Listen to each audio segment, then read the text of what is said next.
What is an accessory dwelling unit? You guys may have heard of this. It's a little buzzword going around. Essentially, what it is it's an accessory dwelling unit.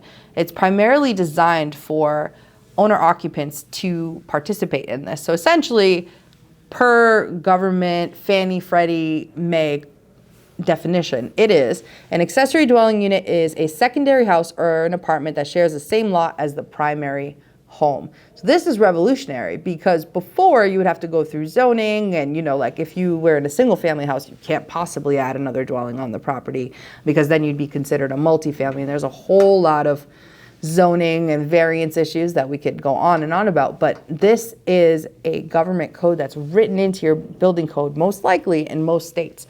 Now, the trailblazer of this was California.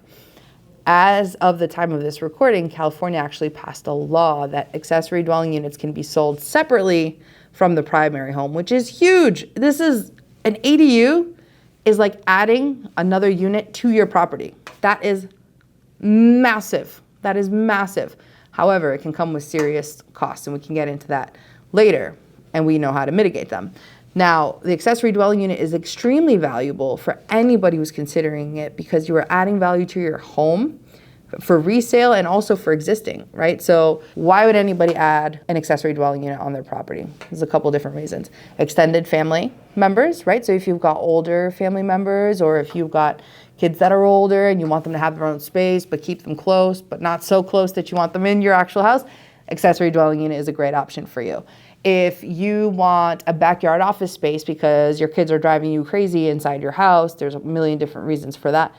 You can have an ADU for yourself or a backyard office space. There is so many different ways to do this. You can rent it out, for additional income so that you can pay for your mortgage. There's a million different reasons why people add in accessory dwelling units on their property. It's a very valuable tool for you, and it's a very valuable piece of legislature and also in your building code for you to utilize in order to get this approval to get it onto your property. So again, accessory dwelling unit is key for you, and just check with your local building inspector, building department, and double check that that's actually allowed.